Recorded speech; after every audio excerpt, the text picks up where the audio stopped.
YouTube चॅनलवर आपलं सगळ्यांचं स्वागत आहे। आज मी तुम्हाला तान्या बाळाचं लंगोट शिकवणार आहे। त्याची कटिंग कशी करायची ते तुम्ही बघा।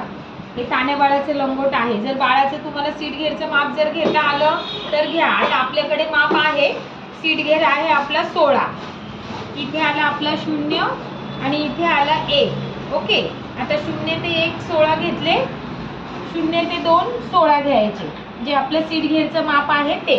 आणि सीट घेर इथे नंबर बरोबर टाकायचा। इथे आलं 0 1 आणि 2।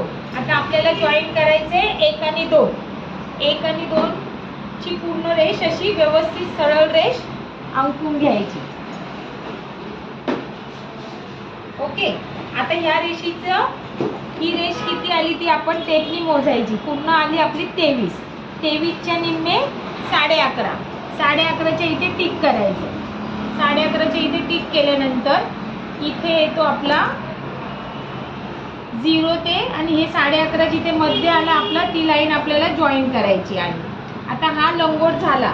पण आता जर लंगोट जर असा आपण कटिंग केला पण याच्या खाली आपल्याला बेस बनवायचा आहे। तो बेस कसा तयार करायचा, इथून ह्या बाजूने राईट साईडने 3.5, लेफ्ट साईडने पण 3.5 आणि त्याच्या खाली घ्यायचं आपल्याला 1 इंच। आता जसं तुमचं माप असेल बाळाचं बच्चूचं सीट जसं असेल तसा हा डायग्राम येणार। आता आपलं सीट घेर आहे 16, तर 16च्या हिशोबाने आपण डायग्राम काढतो। आता हा झाला आपला चौकोन तयार। हा चौकोन झाल्यानंतर सीटच्या खाली थोडंसं बच्चूला गादीसारखं राहिलं पाहिजे, म्हणून हा कपडा आपल्याला एक्स्ट्रा लावायचा आहे। मग त्याच्यासाठी आपल्याला टक्स पाहिजे। हे टक्स कसे काढायचे, मध्यातून इकडे ह्या बाजूला 2 इंच, मध्यातून त्या बाजूला 2 इंच, वरती 2 इंच, परत मध्यातला पण टक्स आपल्याला घ्यायचा। याला टक्स बोलल्या जातो। हा टक्स पूर्ण आपल्याला 2-2 इंचाच्या याच्यावर टक्स घ्यायचे आणि बाजूला पाव इंच आपल्याला शिलाई मारायसाठी टक्स तयार करायचे।